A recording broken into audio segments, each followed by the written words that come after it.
Ukraina baru saja mengguncang militer Rusia. Selama berabad-abad, jalur air Rusia jadi kekuatan tersembunyi, melewati kota terpencil yang jarang dikenal orang luar. Jalur-jalur air ini memberi Moskwa rasa aman. Bahkan ketika perang berkecamuk di tempat lain, wilayah inti tetap terasa tak tersentuh. Pada 4 Oktober pukul 04.31 pagi rasa aman itu hilang. Ukraina menyerang wilayah Rusia, menghantam kapal korvet Buyan M, Grad saat melintasi Danau Onega. Yang mengejutkan adalah serangan itu terjadi 1.000 km dari perbatasan Ukraina, jauh dari garis depan.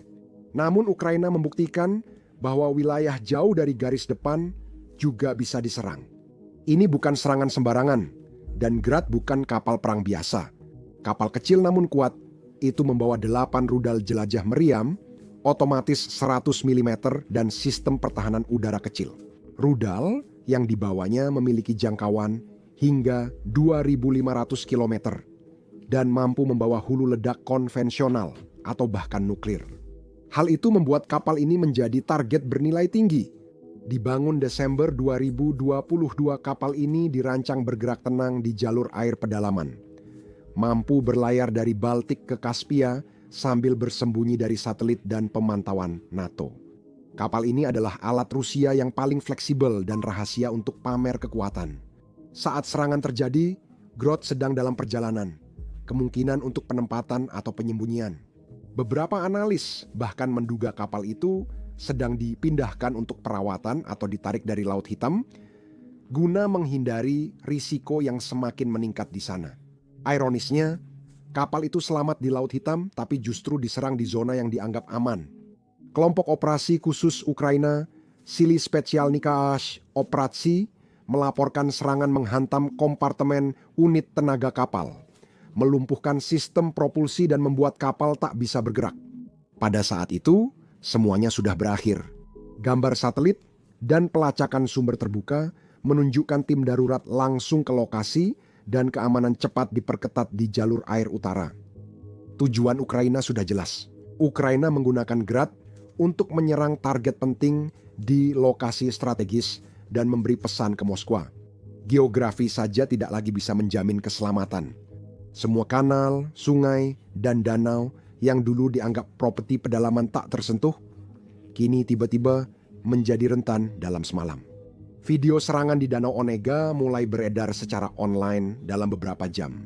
Rekaman menunjukkan kilatan di atas air dan laporan ledakan dengan cepat menyebar di media sosial Rusia. Media Rusia awalnya menyebut kerusakan teknis, namun pelacakan satelit dan sumber Ukraina memastikan kapal rudal Grad terkena dan dilumpuhkan. Rasa malu ini tak bisa disangkal meski dicoba. Setelah menghantam kapal rudal Grad di Danau Onega, Ukraina tetap melanjutkan aksinya. 2 hari kemudian, mereka kembali menyerang. Kali ini ke kilang minyak Kirishi di tenggara Saint Petersburg. Kilang itu lebih dari sekadar fasilitas. Itu salah satu terbesar di Rusia, memproses ribuan barel minyak tiap hari, dan menyumbang 66% volume penghilangan minyak negara itu. Serangan drone menyebabkan kebakaran dan mematikan sebagian listrik di area utama. Tim segera masuk menahan kerusakan, namun pabrik harus ditutup sementara. Hal itu saja sudah menjadi pukulan serius bagi rantai pasokan bahan bakar Rusia. Melihat dampaknya benar-benar memberi Anda wawasan yang lebih baik tentang kedalaman aksi tersebut. Serangan Ukraina ke kapal rudal Grad di Danau Onega dan bom di kilang Kirishi tak hanya merusak 2 target, tapi juga mengganggu pengiriman bahan bakar dan kargo Rusia di jalur air utara. Danau Onega terhubung ke jalur air Volga-Baltik yang menuju sistem kanal Sankt Petersburg. Kanal itu adalah salah satu jalur pelayaran internasional utama Rusia. Setelah serangan itu, Rusia harus menghentikan lalu lintas dan memperketat keamanan. Pergerakan melambat, pemeriksaan bertambah, arus kapal yang biasa lancar jadi terganggu. Kilang Kirishi juga berhenti beroperasi, padahal memasok bahan bakar untuk kapal dan kru di seluruh wilayah itu. Tanpa kilang, kapal tunda dan kargo tidak bisa beroperasi normal karena kekurangan bahan bakar menyebabkan keterlambatan. Keterlambatan ini memaksa pengalihan rute, karena sistem kanal bergantung pada segala sesuatu berjalan sempurna bersamaan. Ini mencakup jalur pelayaran aman, pasokan bahan bakar stabil, dan waktu andal. Saat bagian-bagian itu terganggu, segmen Sankt Petersburg tak bisa bergerak. Tongkang berhenti, jadwal berubah, dan ujung jalur pedalaman Rusia ke Baltik mendadak terancam. Gambar satelit kini menunjukkan jalur air kosong, tongkang terhenti, dan perusahaan pelayaran sipil telah mengalihkan rute mereka. Tarif asuransi kargo di wilayah itu naik tajam. Jalur Sungai Tenang Rusia yang dulu digunakan memindahkan bahan bakar, kayu, dan aset militer kini tak layak dipakai. Sekarang, bahkan segmen Saint Petersburg jalur air Roga Baltik sudah tidak berfungsi. Sungai Never, Kanal Ladoga, dan pintu air sekitarnya yang dulunya aman, kini juga terdampak gangguan. Bagian terakhir, jalur pelayaran pedalaman Rusia yang dekat dengan kota Putin, kini tidak lagi berjalan normal.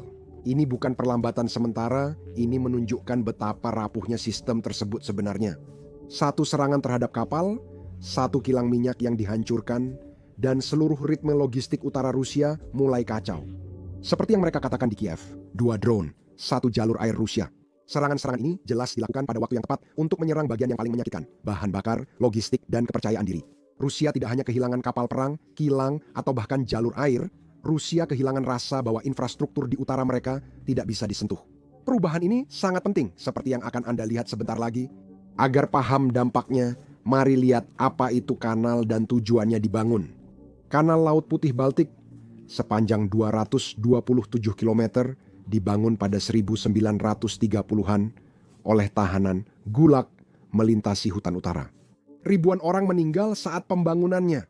Kanal ini menghubungkan pelabuhan-pelabuhan Arktik seperti Romansk ke Saint Petersburg dan dari sana terhubung ke Sungai Volga, memberikan akses ke Laut Kaspia, Laut Hitam, dan Laut Azov. Kanal ini dibuat agar Rusia tetap bergerak meski pantainya diblokir. Kanal ini adalah bagian dari jaringan besar yang mencakup jalur air Volga-Baltik, Danau Ladoga, sungai, dan pintu air. Jalur ini mengangkut minyak, bahan bakar, dan kargo industri dari pelabuhan Baltik seperti Pernamorsk dan Usterluga ke pedalaman Rusia. Rute ini melewati Saint Petersburg dan menuju Cherepovets, Nizhny Novgorod, serta Astrakhan. Setiap bagian mendukung ekonomi dan kebutuhan militer, jadi jika satu bagian terganggu, seluruh sistem terpengaruh. Jaringan ini selalu jadi keuntungan tersembunyi bagi Angkatan Laut Rusia. Kapal rudal kecil seperti Grad memang dirancang untuk tujuan itu. Mereka bisa membawa senjata kuat sambil melewati pintu air sempit dan danau dangkal. Lewat perairan internal, Rusia bisa memindahkan kapal antar armada tanpa masuk wilayah musuh. Ini bagian penting dari yang Moskwa sebut kedalaman strategisnya. Gagasan ini menyatakan faktor geografis saja dapat melindungi jantung Rusia dari ancaman asing. Itulah ilusi yang hancur dalam hitungan detik ketika Grad meledak. Selain militer, pentingnya kanal ini langsung tampak di bidang perdagangan. Primorsk, terminal ekspor minyak utama Rusia di barat laut Sankt Petersburg, menjadi titik ekspor utama minyak dari sistem kanal ini. Terminal ini menangani lebih dari 230 juta barel minyak dan bahan bakar olahan per tahun, sebagian besar dikirim ke Eropa. Ustaluga, 110 km sebelah barat Sankt Petersburg, menambah jutaan ton batu bara, bahan bakar, dan kargo kontainer. Kedua pelabuhan itu terhubung kanal, memungkinkan Rusia memindahkan banyak barang dengan cepat dan efisien. Saat kanal terganggu, pengiriman melambat, perdagangan terhenti, dan jalur pasokan utara kacau. Bahkan penutupan singkat pun dapat berdampak pada pengiriman bahan bakar dan ekspor di berbagai wilayah. Selain perdagangan, kanal itu jadi opsi cadangan penting bagi Rusia. Jika pelabuhan selatan seperti Novorossiysk terkena sanksi, blokade, atau serangan, koridor utara bisa mengambil alih. Lokasinya yang dekat dengan negara-negara NATO seperti Finlandia dan negara-negara Baltik membuatnya menjadi sangat sensitif secara politik.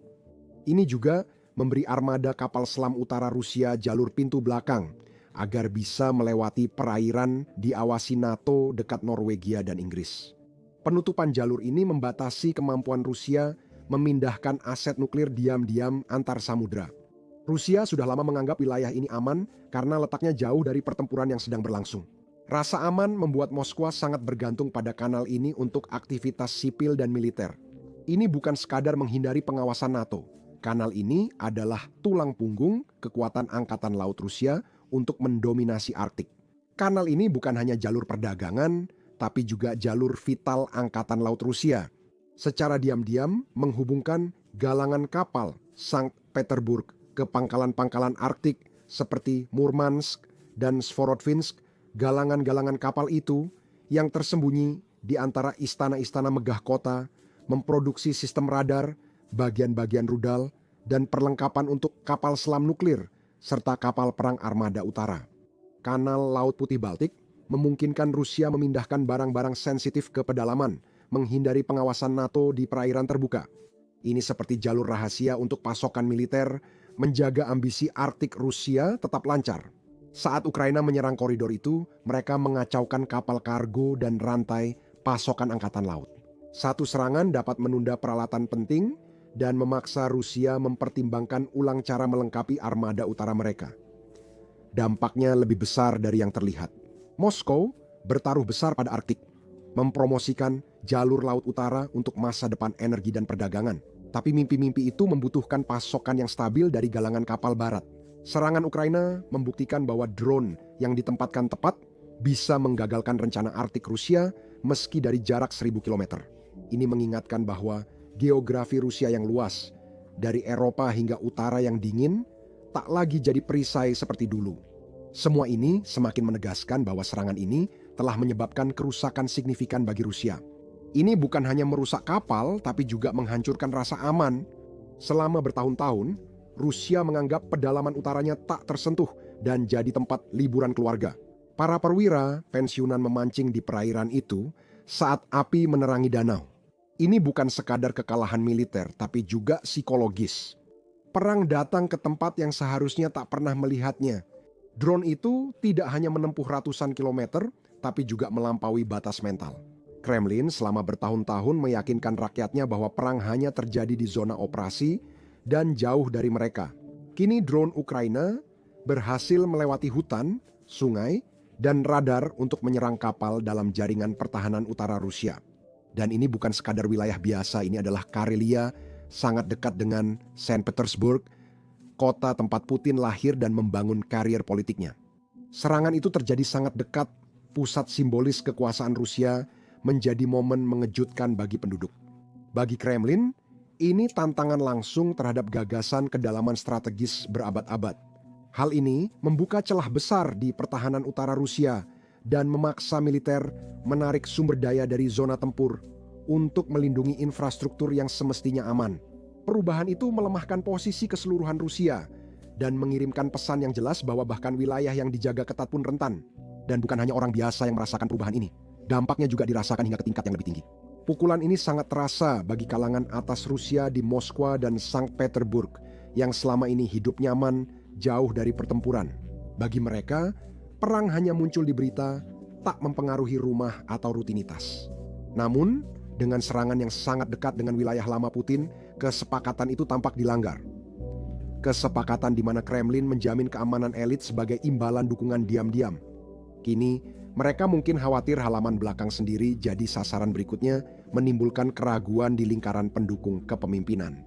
Untuk melihat mengapa hal ini memberikan dampak psikologis yang begitu besar, lihatlah kembali bagaimana Rusia selalu mengandalkan ukurannya. Rusia sejak lama percaya tanah luasnya jadi perisai. Bayangkan penyerbu seperti Napoleon terjebak saat ke Moskow, atau pasukan Hitler terhenti di dinginnya Stalingrad. Kekalahan lama membentuk gagasan bahwa musuh akan lelah sebelum mencapai inti wilayah. Tapi serangan ini membalikkan semua itu, menunjukkan bagaimana alat-alat modern seperti drone mengabaikan hambatan-hambatan lama tersebut.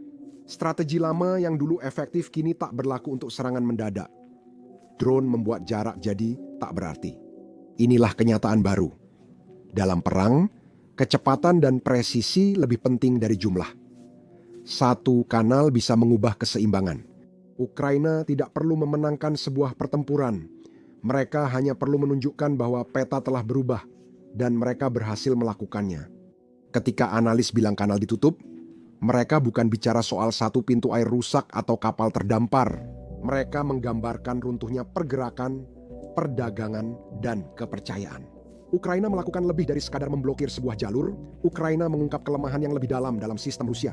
Ukraina membuktikan bahwa serangan ke infrastruktur dapat mengubah kekuatan tanpa kemenangan di medan perang tradisional. Sekarang, mari kita lanjut ke hal-hal spesifik. Semua orang menanyakan pertanyaan yang sama. Bagaimana caranya menyerang kapal perang yang bergerak jauh di dalam wilayah Rusia? Jawaban singkatnya adalah perencanaan, teknologi, intelijen, dan waktu yang tepat, tetapi sebenarnya lebih kompleks dan menarik. Ukraina menang bukan karena kebetulan, tetapi karena telah membangun alat khusus untuk serangan semacam ini. Drone jarak jauh, intelijen cerdas, koordinasi erat antara pasukan khusus dan angkatan laut, serta jika mungkin bantuan warga lokal.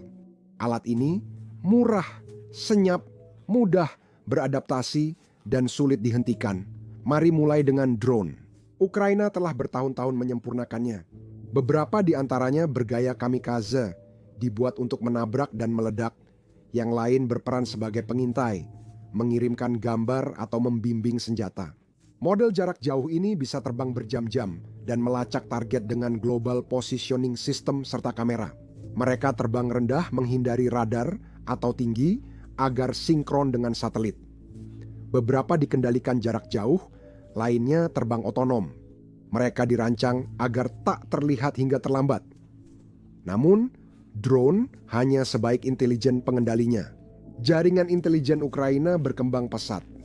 Jaringan ini menggabungkan citra satelit, komunikasi yang disadap, data terbuka, dan laporan lapangan. Mitra Barat menyediakan data satelit dan sinyal, tapi Ukraina yang menargetkan itu sangat penting. Untuk menyerang kapal bergerak, Anda harus tahu rute, waktu, dan titik sempitnya. Ketepatan didapat dari informasi andal dan berlapis, lalu timing jadi kunci. Danau Onega, lokasi serangan, adalah bagian terlebar dan paling rentan di sistem kanal itu. Danau ini punya perairan terbuka, minim pertahanan, dan banyak sudut serangan. Cocok untuk drone atau tim sabotage.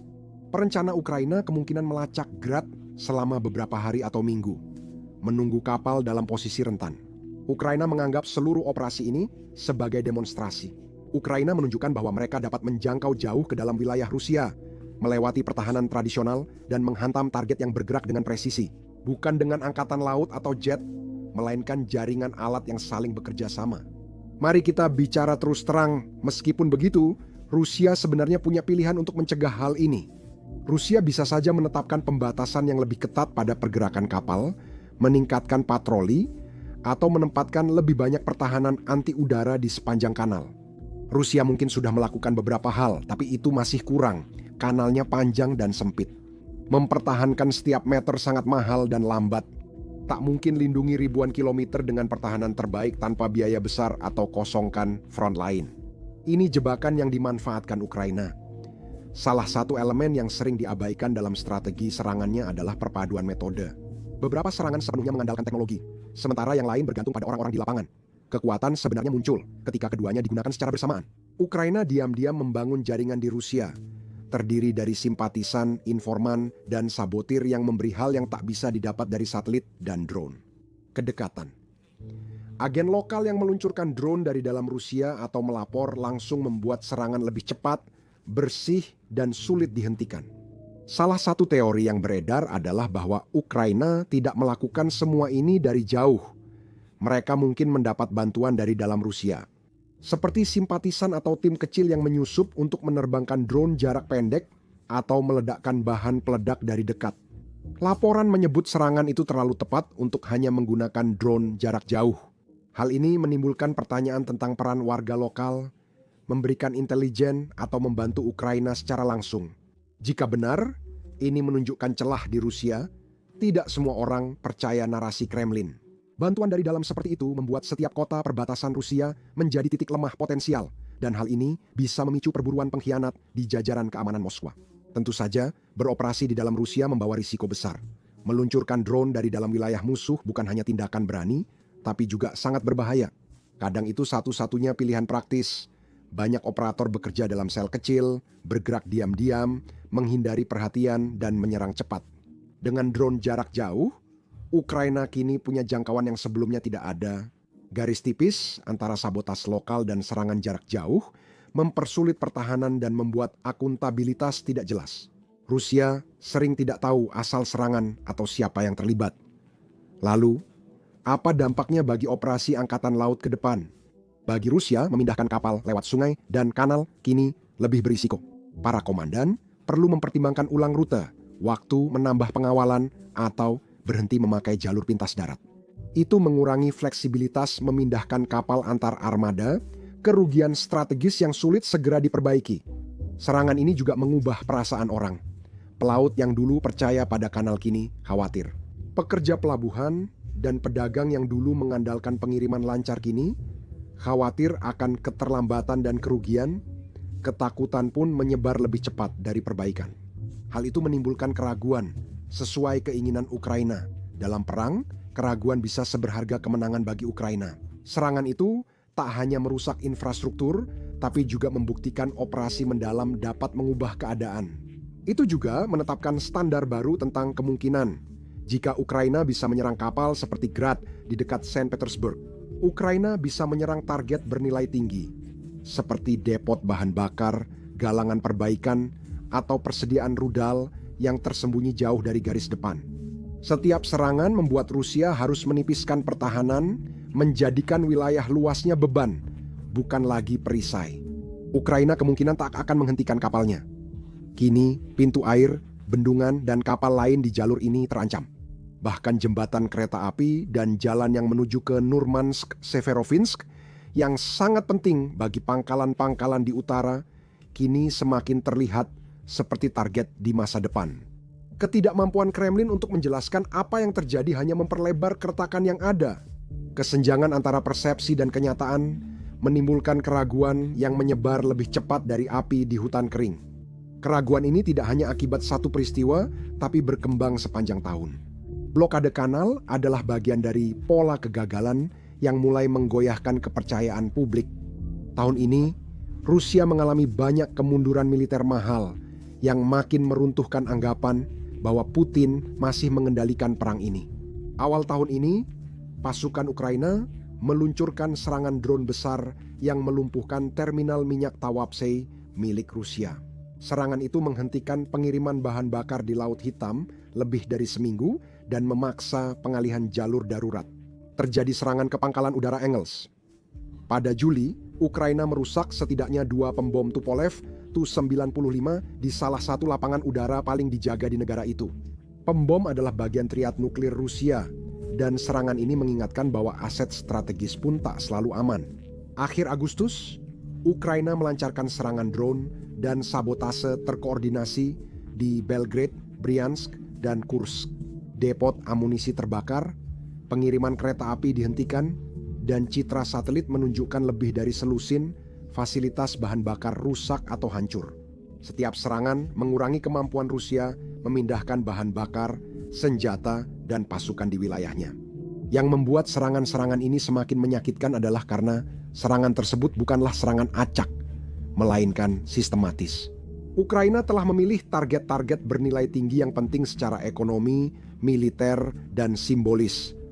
Polanya sangat jelas. Tekanan, infrastruktur yang menopang upaya perang, dan memaksa Rusia untuk semakin kewalahan dalam mencoba melindunginya. Di Rusia, dampaknya mulai tampak. Kremlin memperketat sensor dan mengecilkan kerugian, namun informasi tetap bocor. Jajak pendapat September menunjukkan dukungan untuk operasi ofensif menurun drastis, termasuk di kelompok yang sebelumnya mendukung perang. Lebih banyak warga Rusia secara terbuka menyerukan negosiasi, dan semakin sedikit yang percaya bahwa kemenangan itu realistis. Dulu Putin dianggap selalu unggul. Kini muncul ketakutan bahwa ia sudah tidak sepenuhnya mengendalikan keadaan. Keraguan mulai muncul, terlihat di media sosial saat warga Rusia bersuara. Kabar itu cepat menyebar di media sosial Rusia. Banyak yang bertanya mengapa pertahanan udara kecolongan atau daerah dekat Sankt Petersburg bisa diserang. Postingan di Telegram dan tempat lain menunjukkan kekhawatiran yang perlahan meruntuhkan narasi bahwa semuanya terkendali. Pembicaraan seperti ini dari orang-orang biasa menambah pertanyaan yang semakin besar tentang apakah para pemimpin bisa menjaga keamanan di dalam negeri. Selain itu, tekanan ekonomi akibat perang sangat memukul kehidupan warga Rusia. Inflasi resmi naik di atas 8% tahun ini, namun inflasi real lebih dari 3 kali lipatnya. Karena sanksi dan gangguan pasokan, harga makanan dan pemanas melonjak, sedangkan upah tetap. Kekurangan tenaga kerja menarik pekerja ke pabrik militer, membuat pekerjaan sipil langka dan tidak stabil sehingga banyak keluarga kesulitan. Tekanan finansial membuat banyak orang mengeluh terbuka, mengaitkan kesulitan mereka dengan konflik berkepanjangan dan mempertanyakan dampaknya pada mata pencaharian mereka. Setiap kegagalan baru tidak hanya menambah tekanan, tetapi juga mengubah cerita yang diceritakan orang-orang kepada diri mereka sendiri tentang siapa yang sedang menang. Saat kapal rudal terbakar di dekat Sankt Petersburg, depot minyak meledak jauh dari garis depan, dan pangkalan udara mendadak gelap malam hari, perang terasa tak lagi jauh. Itu menjadi kenyataan. Dalam perubahan itu, Putin kehilangan alat penting seorang pemimpin perang, kepastian. Bukan hanya orang Rusia yang mulai mempertimbangkan kembali perang ini. Langkah berani, Ukraina memaksa dunia menghadapi makna serangan ini terhadap aturan konflik modern. Serangan ini langsung membuka pintu ke wilayah hukum dan strategi yang berbahaya.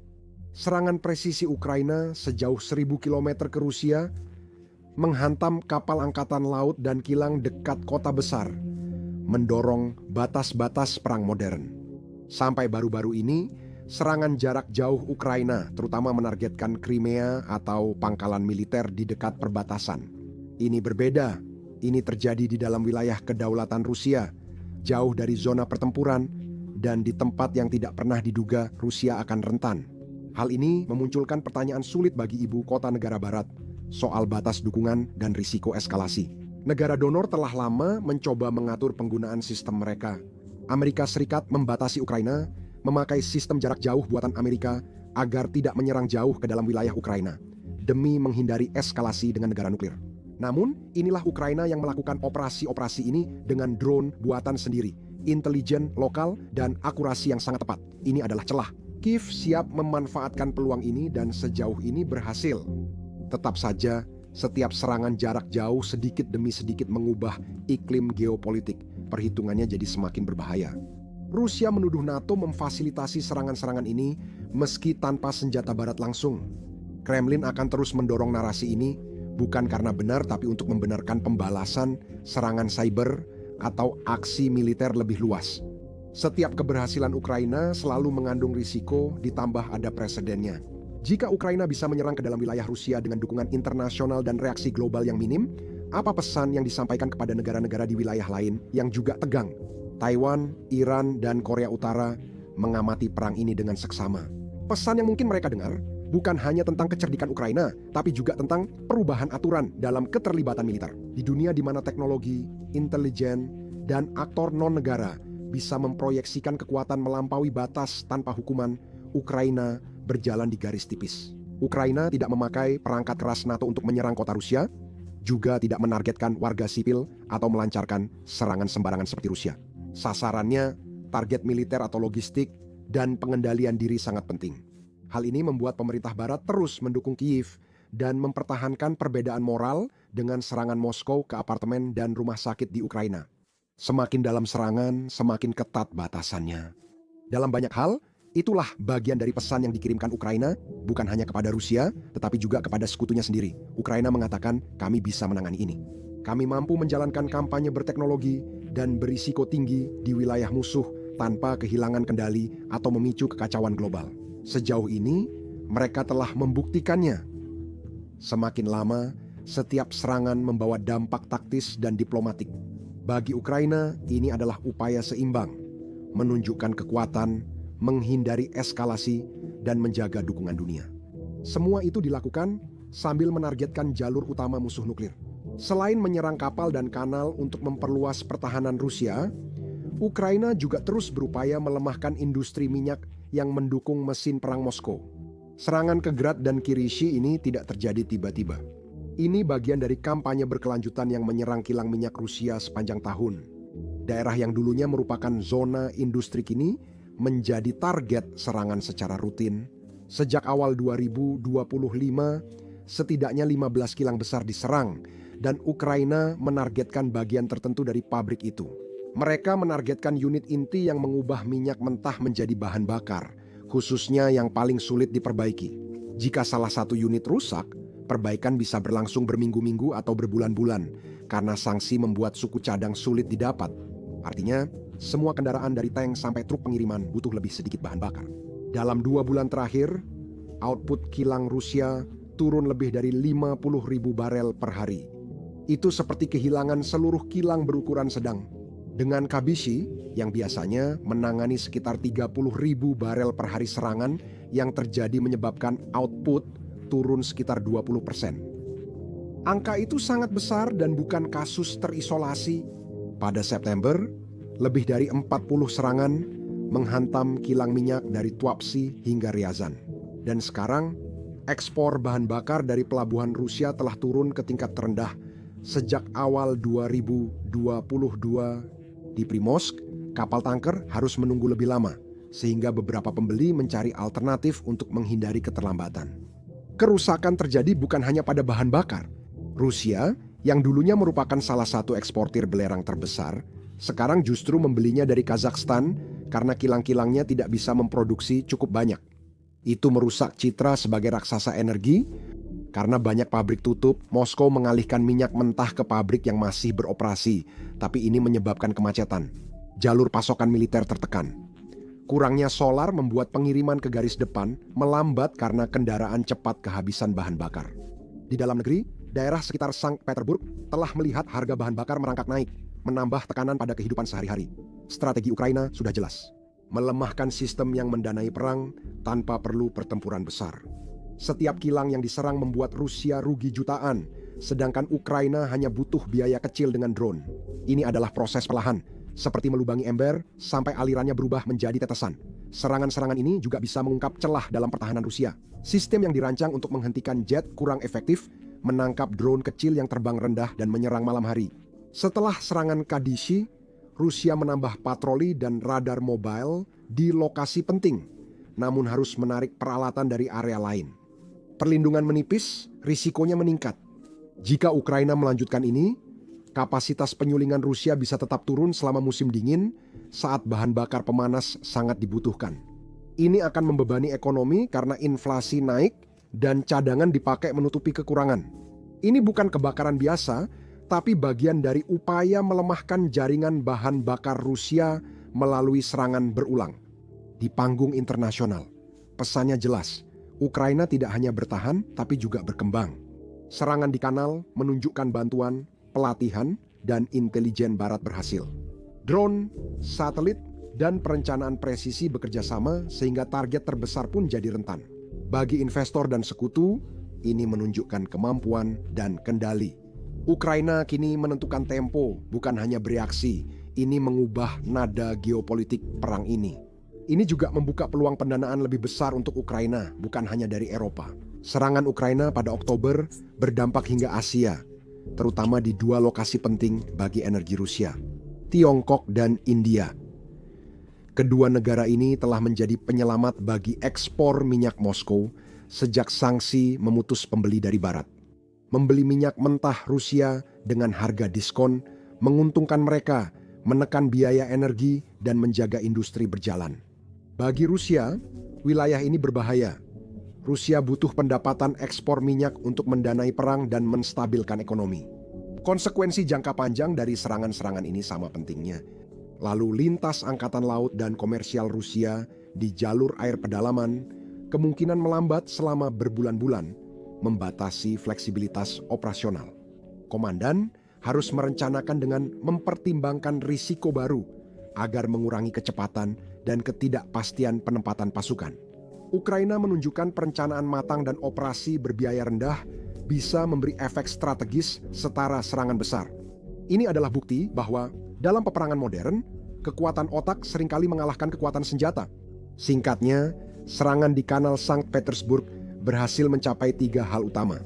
Serangan itu menimbulkan gangguan ekonomi dan keterlambatan logistik yang memengaruhi seluruh sistem Rusia.